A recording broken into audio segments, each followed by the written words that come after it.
महालक्ष्मी नमः। नाम्नां शास्त्रसहस्रं च ब्रूहि गार्ग्य महामते। महालक्ष्म्या महादेव्या भुक्तिमुक्त्यर्थसिद्धये। गार्ग्य उवाच सनत्कुमारमासीनं द्वादशादित्यसन्निभम् अप्रच्छन्योगिनो भक्त्या योगिनामर्थसिद्धये। सर्वलौकिककर्मभ्यो विमुक्तानां हिताय वै भुक्तिमुक्तिप्रदं जप्यम् अनुब्रूहि दयानिधे। सनत्कुमार भगवन् सर्वज्ञोऽसि विशेषतः आस्तिक्यसिद्धये नूनां क्षिप्रधर्मार्थसाधनम्। खिद्यन्ति मानवः सर्वे धनाभावेन केवलम् सिद्ध्यन्ति धनिनो न स्यात् नैव धर्मार्थकामनाः। दारिद्र्यध्वंसिनी नाम केन विद्या प्रकीर्तिता केन वा ब्रह्मविद्यापि केन मृत्युविनाशिनी। सर्वासां सारभूतैका विद्यानां केन कीर्तिता प्रत्यक्षसिद्धिदा ब्रह्मन् तामाचक्ष्वदयानिधे। साधु पृष्टं महाभागा सर्वलोकहितैषिणः महातामेष धर्मश्च ज्ञान्येषामिति मे मतिः। ब्रह्म विष्णु महादेव माहेन्द्रादिमहात्मभिः सम्प्रोक्तं कथयाम्याद्य लक्ष्मी नाम सहस्रकम्। यस्योच्चारणमात्रेण दारिद्र्योन्मुच्यते नरः किं पुनस्तज्जपाजापि सर्वेष्टार्थानवाप्नुयात्। अस्य श्रीलक्ष्मी दिव्यसहस्रनाम स्तोत्र महामन्त्रस्य आनन्दकर्दमचिक्लीतेन्दिरासुतादयो महात्मानो महर्ष्यः अनुष्ठुप् छन्दः। विष्णुमाया शक्तिः महालक्ष्मी परा देवता। श्री महालक्ष्मी प्रसाद द्वारा सर्वेष्ठार्थ सिद्ध्यर्थे जपे विनियोगः। ध्यानम् पद्मनाभ प्रियां देवीं पद्माक्षीं पद्मवासिनीं पद्मवक्त्रां पद्महस्तां वन्दे पद्मामहर्निशम्। पूर्णेन्दुवदनां दिव्यरत्नाभरणभूषितां वरदाभयहस्ताढ्यां ध्यायेत् चन्द्रसहोदरीम्। इच्छारूपां भगवतः सच्चिदानन्दरूपिणीं सर्वज्ञां सर्वजननीं विष्णुवक्षस्थलालयां। दयालुमानिशं ध्यायेत् सुखसिद्धिस्वरूपिणीं नित्यागतानन्त नित्यानन्दिनी जनरञ्जिनी नित्यप्रकाशिनी चैव स्वप्रकाशा स्वरूपिणी। महालक्ष्मीर्महाकाली महाकन्या सरस्वती भोगवैभवसन्धात्री भक्तानुग्रहकारिणी। ईशावास्या महामाया महादेवी महेश्वरी ऋल्लेखा परमाशक्तिर्मात्रका बीजरूपिणी।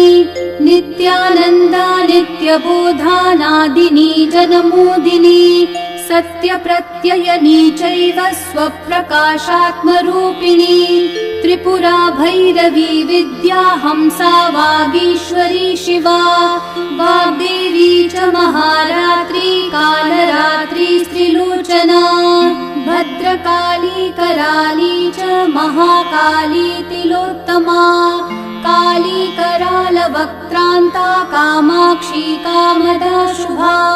चण्डिका चण्डरूपेशा चामुण्डा चक्रधारिणी। त्रैलोक्यजयनी देवी त्रैलोक्यविजयोत्तमा। सिद्धलक्ष्मी क्रियालक्ष्मी मोक्षलक्ष्मी प्रसादिनी। उमा भगवती दुर्गा चान्द्री दाक्षायणी शिवा। प्रत्यङ्गिराधरा वेला लोकमाता हरिप्रिया। पार्वती परमा देवी ब्रह्मविद्या प्रदायिनी। अरूपा बहुरूपा च विरूपा विश्वरूपिणी पञ्चभूतात्मिका वाणी पञ्चभूतात्मिका परा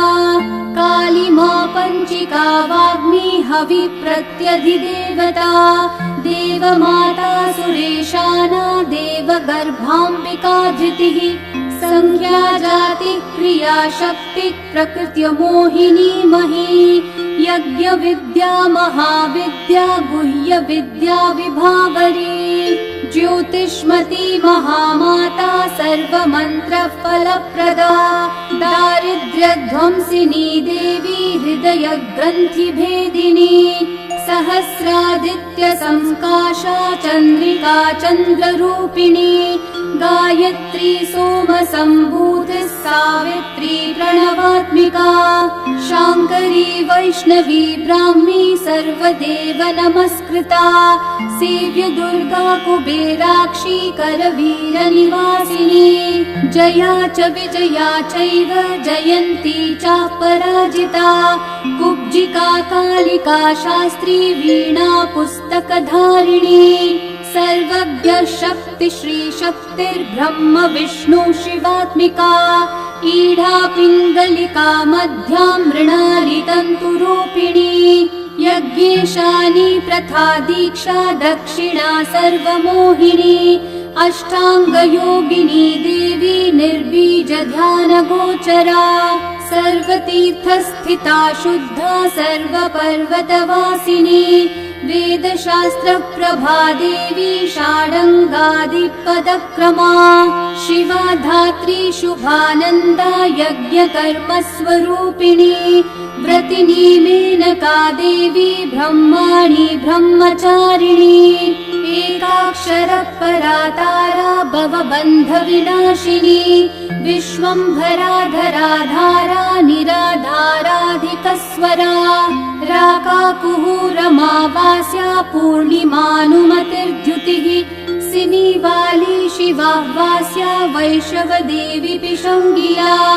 पिप्पला च विशालाक्षी रक्षोग्नि वृष्टिकारिणी दुष्टविद्राविणी देवी सर्वोपद्रवनाशिनी शारदा शरसन्धाना सर्वशस्त्रस्वरूपिणी युद्धमध्यस्थिता देवी सर्वभूतप्रभज्जनी अयुद्धा युद्धरूपा च शान्ता शान्तिस्वरूपिणी गंगा सरस्वती वेणी यमुना नर्मदा पगा समुद्रवसना वासा ब्रह्माण्ड श्रोणि मेखला पंचवक्त्रा दशभुजा शुद्ध स्फटिक सन्निभा रक्ता कृष्णासित पिता सर्ववर्णा निरीश्वरी कालिका चक्रिका देवी सत्या तु वटुका स्थिता तरुणी वरुणी नारी ज्येष्ठा देवी सुरेश्वरी विश्वम्भरा धरा कर्त्री गलार्गला विभञ्जनी संध्या रात्रिर्दिवा ज्योत्स्ना कला काष्ठा निमेषिका पूर्वी कात्यायनी शुभ्रा संसारार्णवतारिणी कपिला कीलिका शोका मल्लिका नवमल्लिका देविका नन्दिका शान्ता भञ्जिका भयभञ्जिका कौशिकी वैदिकी देवी शौरी रूपाधिकातिभा दिग्वस्त्रा नववस्त्रा च कन्यका कमलोद्भवा श्री सौम्य लक्षणातीत दुर्गा सूत्र प्रबोधिका श्रद्धा मेधावृत्ति प्रज्ञा धारणा कान्तिरेव च श्रुतिस्मृतिर्धन्या भूतिरिष्टिर्मनीषिणी विरक्तिर्व्यापिनी माया सर्वमाया प्रभञ्जनी महेन्द्री मन्त्रिणी सिंही चेन्द्रजालस्वरूपिणी अवस्थात्रय निर्मुक्ता गुणत्रय विवर्जिता ईशणात्रय निर्मुक्ता सर्वरोग विवर्जिता योगी ध्यानान्तगम्या च योग ध्यान परायणा त्रयी शिखा विशेषज्ञा वेदान्त ज्ञान रूपिणी भारती कमला भाषा पद्मा पद्मवती कृतिः गौतमी गोमती गौरी ईशाना हंसवाहिनी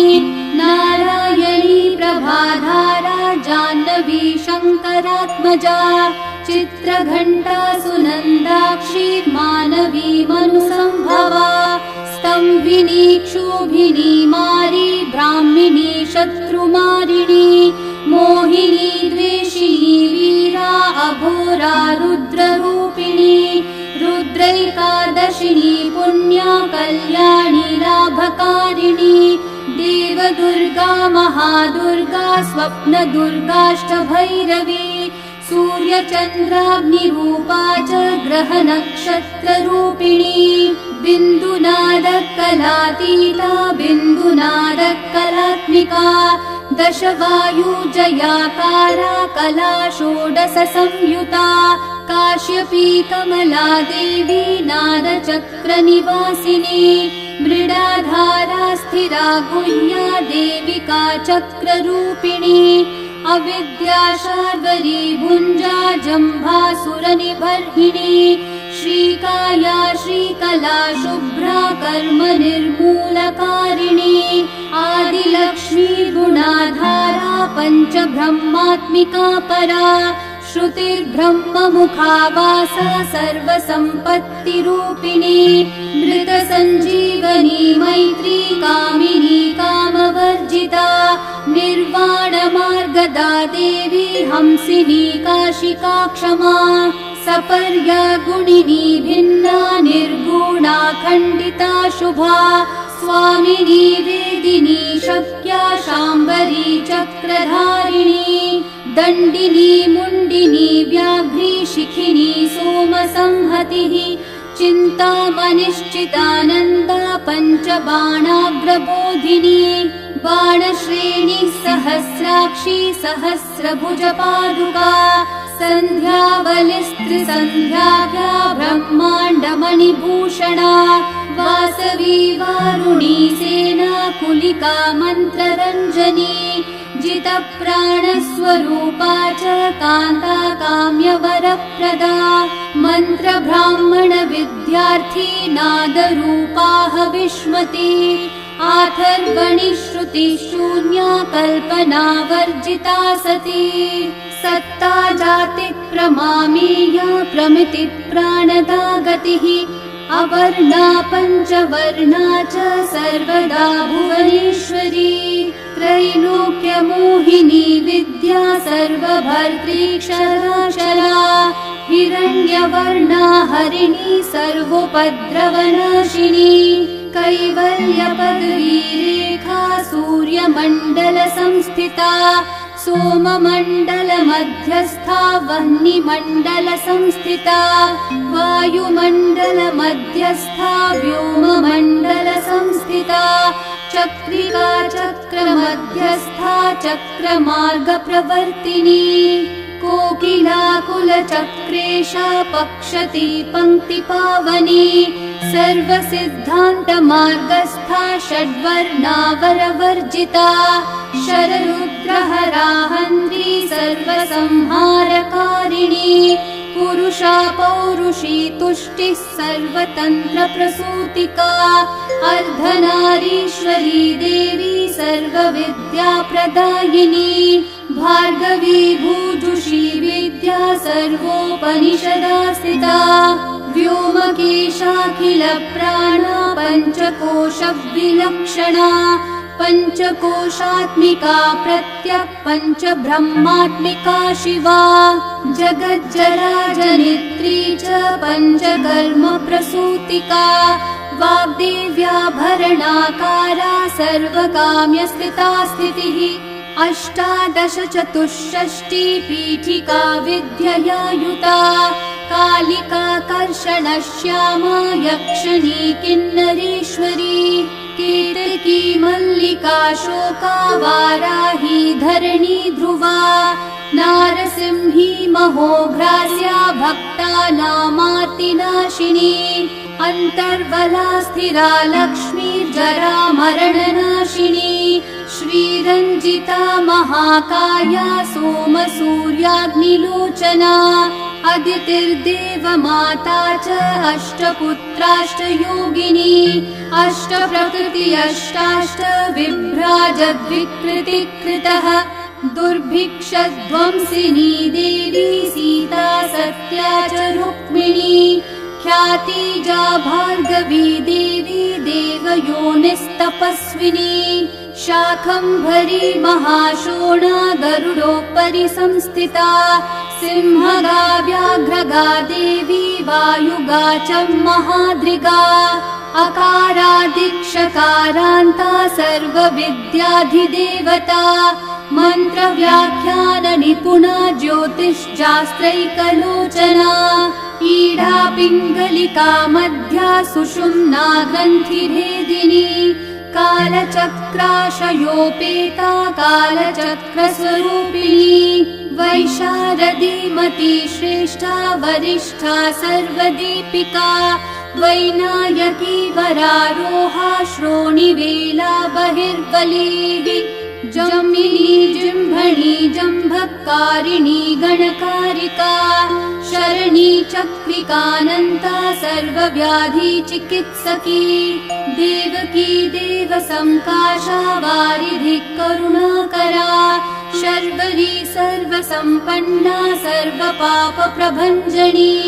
एकमात्रा द्विमात्रा च त्रिमात्रा च तथा परा अर्धमात्रा परा सूक्ष्मा सूक्ष्मार्थार्थपरा परा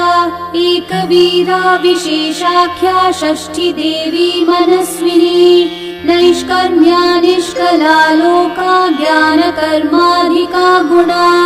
सम्बन्ध्वानन्द सन्दोहा व्योमाकारा निरूपिता गद्यपद्यात्मिका वाणी सर्वालङ्कार संयुता साधुबन्धपदन्यासा सर्वोको घटिकावलिः षट्कर्मा कर्कशाकारा सर्वकर्म विवर्जिता आदित्यवर्णा चापर्णा कामिनी वररूपिणी ब्रह्माणी ब्रह्मसन्ताना वेदवागीश्वरी शिवा पुराण न्याय मीमांसा धर्मशास्त्रागमश्रुता सद्यो वेदवती सर्वा हंसि विद्याधिदेवता विश्वेश्वरी जगद्धात्री विश्वनिर्माणकारिणी वैदिकी वेदरूपा च कालिका कालरूपिणी नारायणी महादेवी सर्वतत्त्वप्रवर्तिनी हिरण्यवर्णरूपा च हिरण्यपदसम्भवा कैवल्यपदवी पुण्या कैवल्यज्ञानलक्षिता ब्रह्मसम्पत्तिरूपा च ब्रह्मसम्पत्तिकारिणी वारुणी वारुणाराध्या सर्वकर्मप्रवर्तिनी एकाक्षरपरायुक्ता सर्वदारिद्र्यभञ्जिनी पाशाङ्कुशान्विता दिव्या वीणा व्याख्याङ्क्षसूत्रभृत् एकमूर्तिस्त्रयी मूर्तिर्मधुकैटभभञ्जनी साङ्ख्या साङ्ख्यवती ज्वाला ज्वलन्ती कामरूपिणी जाग्रन्ती सर्वसम्पत्तिः सुषुप्तान्वेष्टदायिनी कपालिनी महादंष्ट्रा भ्रुकुटी कुटिलानना सर्वावासा सुवासा च भृत्यशिष्टश्च चक्री चन्दोगणप्रतिष्ठा च कल्माशी करुणात्मिका चक्षुष्मती महाघोषा खड्गचर्मधरा शनिः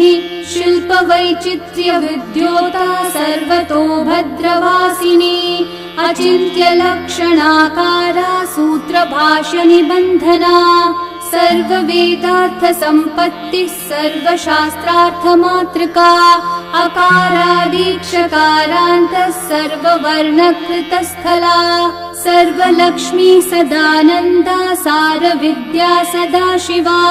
सर्वज्ञा सर्वशक्तिश्च खेचरी रूपगोचरिता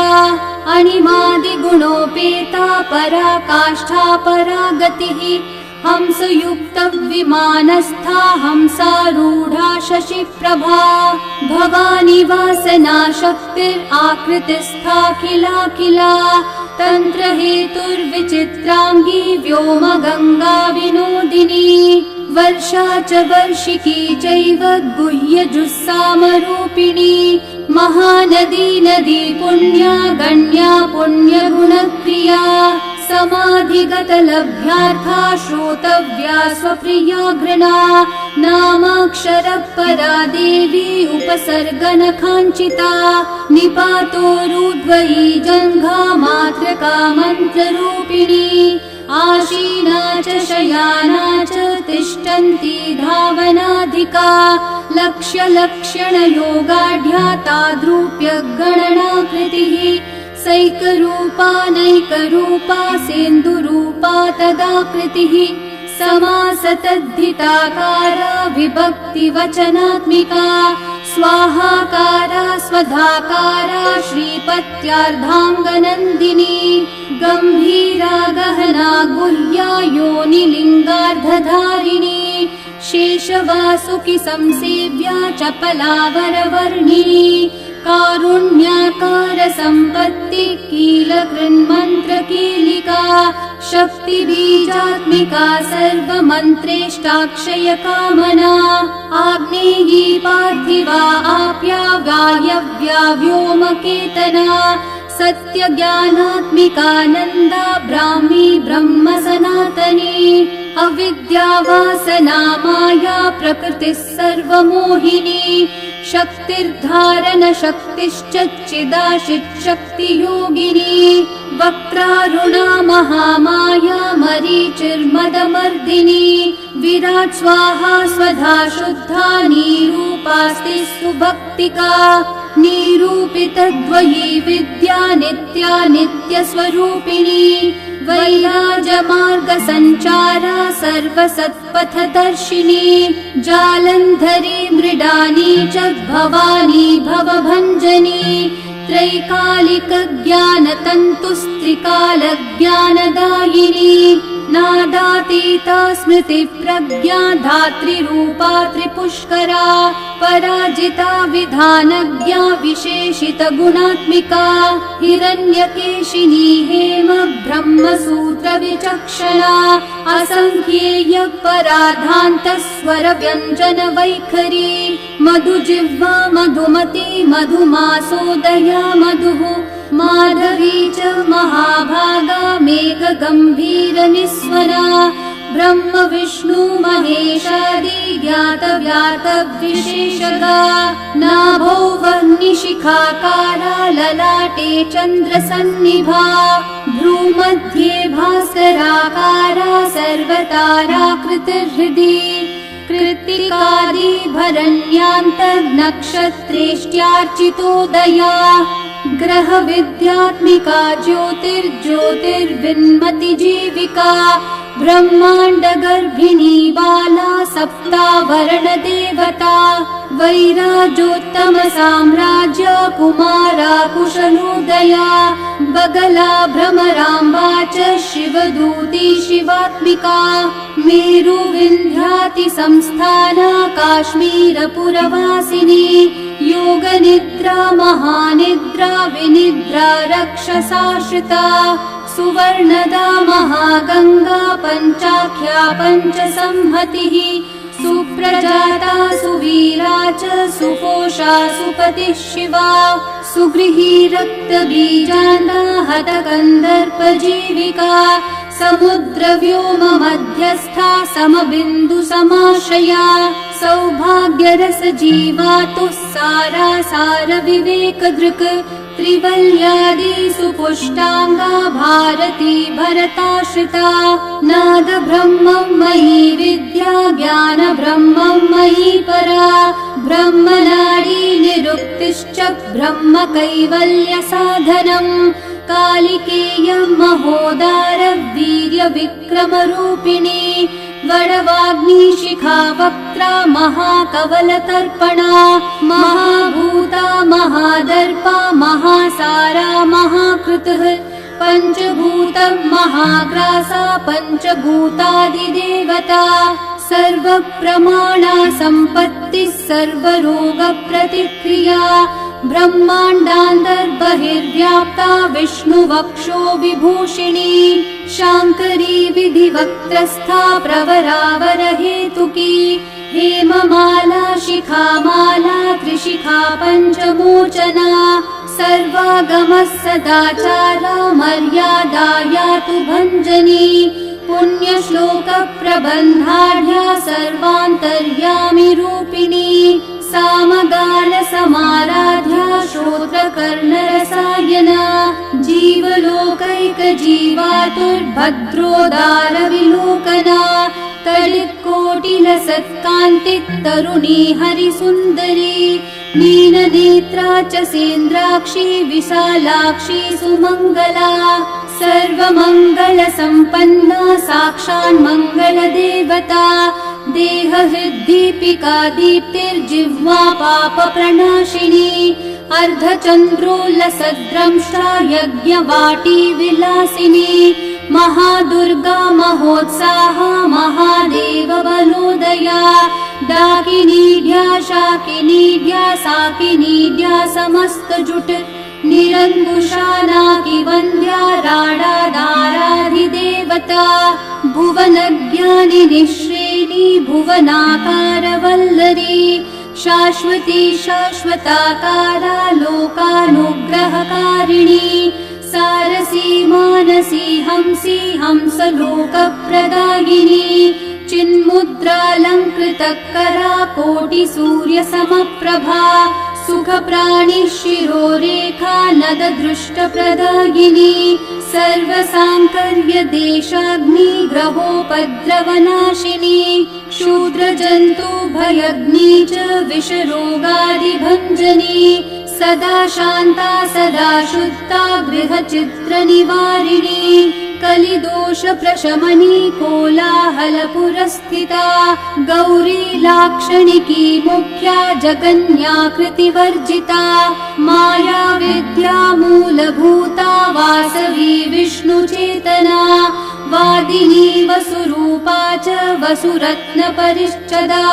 चान्दसी चन्द्रहृदया मन्त्रस्वच्छन्द भैरवी वनमाला वैजयन्ती पञ्चदिव्यायुधात्मिका पीताम्बरमयी चञ्चत् कौस्तुभा हरिकामिनी नित्या तथ्या रमा रामा रमणी मृत्युभञ्जनी ज्येष्ठा काष्ठा धनिष्ठान्ता शराङ्गी निर्गुणप्रिया मैत्रेया मित्रविन्दा च शेषकलाशया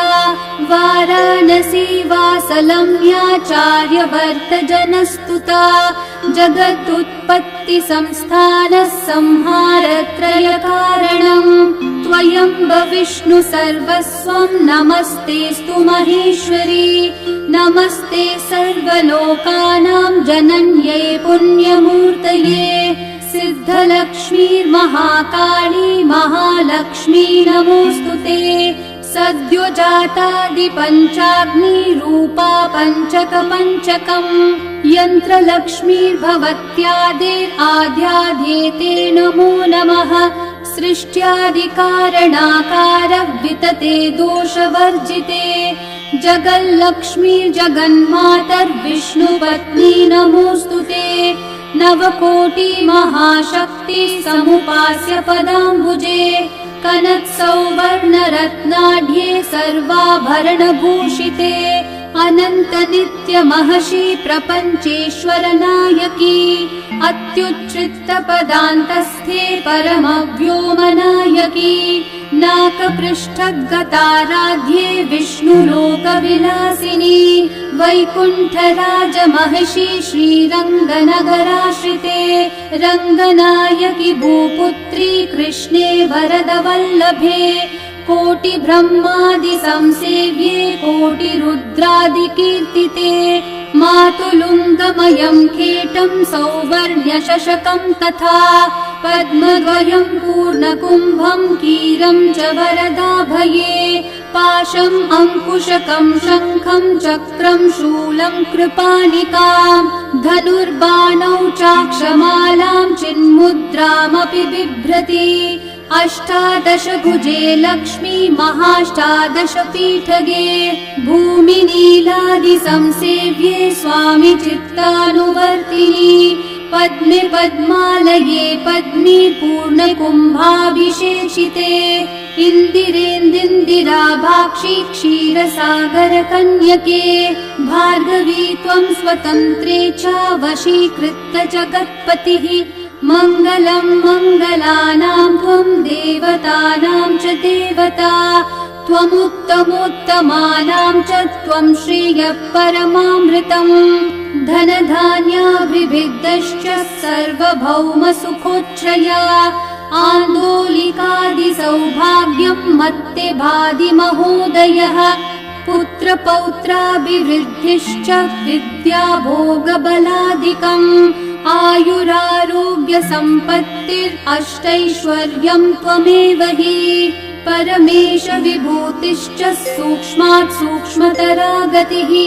सदयापाङ्गसन्दत्त ब्रह्मेन्द्रादिपदस्थितिः अव्याहतं महाभाग्यं त्वमेवाक्षोभ्यविक्रमः समन्वयश्च वेदानामविरोधस्त्वमेव हि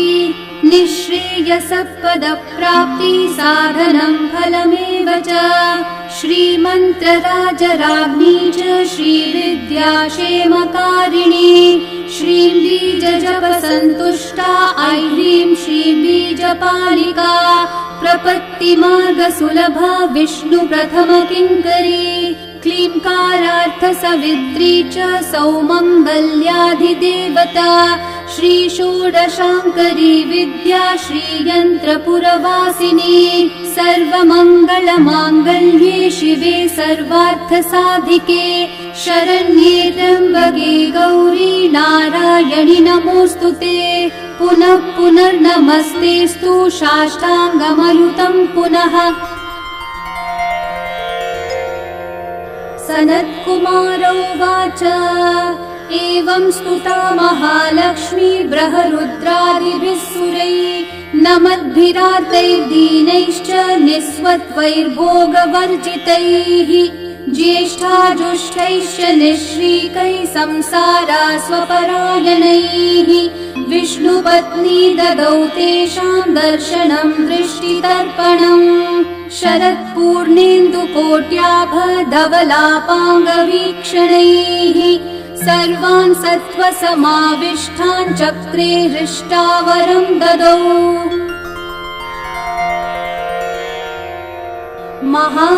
महालक्ष्मीरोवाच नाम्नां साष्टसहस्रं मे प्रमादाद्वापि यः सकृत् कीर्तयेतत्कुले सत्यं वसाम्याचन्द्रतारकम् किं पुनर्नियमा जप्तुर्मदेकः शरणस्य च मातृवत्सानुकम्पाहं पोषकी स्यामहर्निशम् मन्नामस्तव तां लोके दुर्लभं नास्ति चिन्तितम् मत्प्रसादेन सर्वेऽपि स्वस्वेष्टार्थमवाप्स्यथ लुप्तवैष्णवधर्मस्य मद्व्रतेष्वकीर्णनः भक्तिप्रपत्तिहीनस्य वन्द्यो नाम्नां स्तवोऽपि मे तस्मादवश्यं तैर्दोषैर्विहीनः पापवर्जितः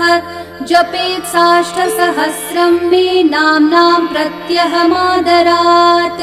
साक्षादलक्ष्मीपुत्रोऽपि दुर्भाग्योऽप्यलसोऽपि वा अप्रयत्नापि मूढोऽपि विकलः पतितोऽपि च अवश्यं प्राप्नुयात् भाग्यं मत्प्रसादेन केवलम् स्पृहेयमचिरादेवा वरदानाय जापिनः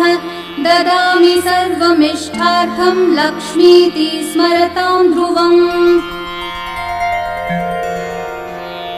सनत्कुमारोवाच इत्युक्त्वान्तर्दधे लक्ष्मीर्वैष्णवी भगवत्कला इष्टापूर्तं च सुकृतं भागधेयं च चिन्तितम् स्वं स्वं स्थानं च भोगं च विजयं लेभिरे सुराः तदेतत् प्रवदाम्यद्य लक्ष्मीनाम सहस्रकम् योगिनः पठत क्षिप्रं चिन्तितार्थानवाप्स्यथ। गार्ग्योवाच सनत्कुमारो योगीन्द्र इत्युक्त्वा सदयानिधिः अनुगुह्य ययौ क्षिप्रं तांश्च 12 योगिनः तस्मादेतद्रहस्यं च गोप्यं जप्यं प्रयत्नतः अष्टम्यां च चतुर्दश्यां नवम्यां भृगुवासरे पौर्णमास्याममायां च पर्वकाले विशेषतः जपेद्वा नित्यकार्येषु सर्वान् कामान् अवाप्नुयात् इति श्रीस्कन्दपुराणे सनत्कुमार संहितायां श्रीलक्ष्मी सहस्रनाम स्तोत्रम् सम्पूर्णम्।